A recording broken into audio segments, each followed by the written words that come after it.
할렐루야. 오늘도 살아있음이 하나님의 은혜입니다. 당연하게 오늘 일어났습니다. 라고 아니라 당연한 것이 아니라 하나님의 은혜를 찬양하며 살아갈 때 우리의 삶에 하나님의 더 놀라운 은혜가 충만하게 부음받을 것을 저는 믿고 확신합니다. 우리 믿음의 사람들은 이 어려운 시기에 우리의 믿음이 늘 성장하며 자라나야 됩니다. 우리의 믿음이 성장하면 할수록 우리의 삶에 초자연적인 삶이 일상이 되어서 우리의 삶에 늘 간정이 충만한 그런 복된 믿음의 사람들이 되시길 주의 이름으로 축복합니다. 믿음의 성장은 예배를 통해 성장하지 않냐. 오늘 히브리서 11장 1절에서 4절 말씀으로 함께 은혜를 나누려고 합니다. 믿음은 바라는 것들의 실상이요 보이지 않는 것들의 증거니 선진들이 이로써 증거를 얻었느니라. 믿음으로 모든 세계가 하나님의 말씀으로 지어진 줄 우리가 아나니 보이는 것은 나타난 것으로 말미암아 된 것이 아니니라. 믿음으로 아벨은 가인보다 더 나은 제사를 하나님께 드림으로 의로운 자라 하시는 증거를 얻었으니 하나님이 그 예물에 대하여 정언하심이라. 그가 죽었으나 그 믿음으로서 지금도 말하느니라. 아멘. 한 학생의 질문이 예수님이 3년 동안 제자들을 가르치면서 가장 강조한 것은 무엇인가요? 이렇게 질문을 했다. 교수님의 답변이 나도 모르니 연구하고 알려줄게. 그래서 연구해서 무엇을 알려줬을까 한번 가볼까요?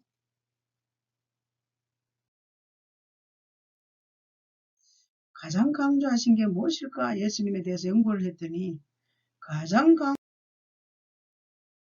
것이 믿음의 성장을 강조했다는 것에 결론을 했다. 믿음의 성장. 자, 예수님은 재능이 부족한 것에 침묵하지 않았습니다. 때로는 베드로가 연약해서 예수님을 부인한 적이 있습니다. 십자가에 못 박으려고 베드로 너도 같이 있었지 않아?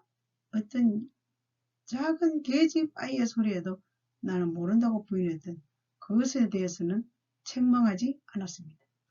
그런데 풍랑을 잔잔케 하신 후에 풍랑을 보고 놀라했던 제자들의 모습을 바라보고 믿음이 부족하다고 강력하게 책망했다고 합니다. 그래서 예수님이 가장 제자들에게 3년 동안 가르친 것은 믿음의 성장을 요구하셨다는 것입니다. 믿음의 성장은 나의 소원이고 모두의 소원입니다. 그렇지 않습니까?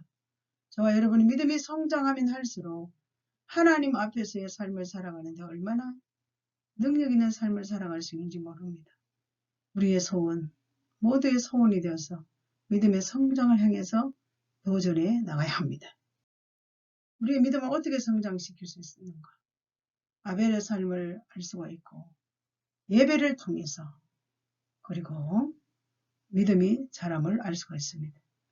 우리는 예배를 통해서 믿음이 자란다는 사실을 기억하고 우리 믿음을 예배를 통해 성장시킬 수 있도록 최선의 삶을 살아야 할 것입니다.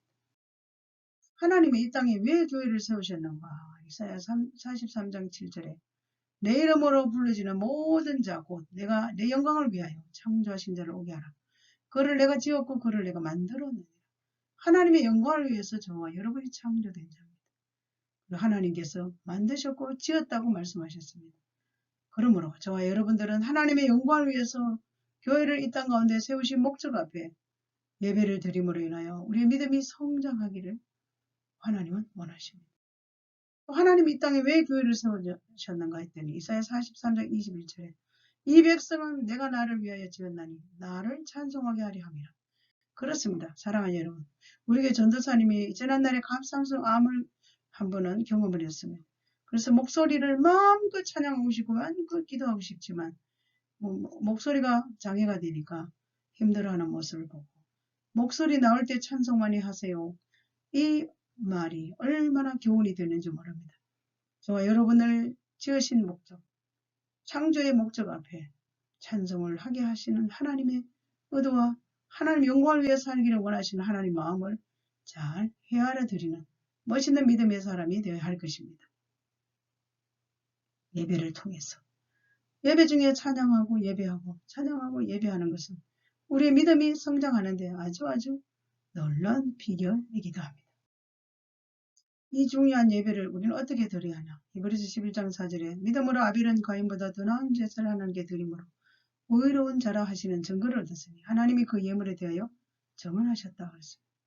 왜 아벨과 가인이 구약시대 인물인데 또 히브리서에서 다시 강조를 했을까요? 믿음에 대한 강조를 하기 위해서입니다. 더 나은 제사, 더 나은 예배, 구약시대 더 나은 제사, 우리의 지금 드려지는 더 나은 예배를 하나님이 원하시고 계십니다. 첫째는 믿음의 성장, 예배를 통해 성장하는데 진리에 근거하여 예배하라 그랬습니다. 진리에 근거하여 예배하라. 창세기 4장에 아벨의 제물은 연락하였으나 그랬습니다. 세월이 지난 후에 가인과 땅의 소산으로 제물을 삼아 여호와께 드렸고 아벨은 자기도 양의 첫 새끼와 그 기름으로 드렸더니 여호와께서 아벨과 그의 제물은 받으셨으나 가인과 그의 제물은 연락하지 아니하신지라 그랬습니다. 사랑하는 여러분, 똑같은 형제가 예배를 드렸는데 한 사람의 예배는 받으시고 한 사람의 예배는 받지 않았다. 얼마나 불행한 일이 일어났습니까? 신학자들의 두 가지 해석은 재물 때문에 우리는 그리스도의 보혈의 보혈로 자 구약시대는 보세요. 재물을 잘못 드림으로 인해요.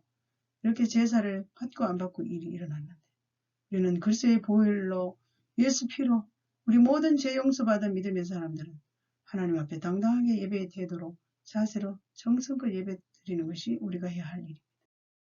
진리의 근거에 예배하라고 했습니다. 그리스도께서 장래 좋은 일에 대제사장으로 오사 손으로 짓지 아니한 것 곧 이 창조에 속하지 아니한 크고 온전한 장막으로 말미암아 염소와 송아지의 피로 하지 아니하고 오직 자기의 피로 영원한 속죄를 이루어서 단번에 성소에 들어가신 예 구약시대 제사는 양과 염소를 잡고 송아지를 잡아서 피를 가지고 하나님께 제사를 드렸습니다. 우리는 오직 자기의 피 예수 피로 영원한 속죄를 이뤘기 때문에 단번에 성소에 들어가신 그 예수 그리스도의 그 보배로운 피를 생각할 때 우리는 얼마나 용서받은 의인으로 살아가고 있습니까? 두 번째, 믿음의 성장은 예배를 통해서 성장하는데 최선을 다하여 드리라. 예배자의 차이입니다. 예배자의 태도입니다. 우리 구약시대 예배자의 차이와 예배자의 태도에서 나온다는 것입니다.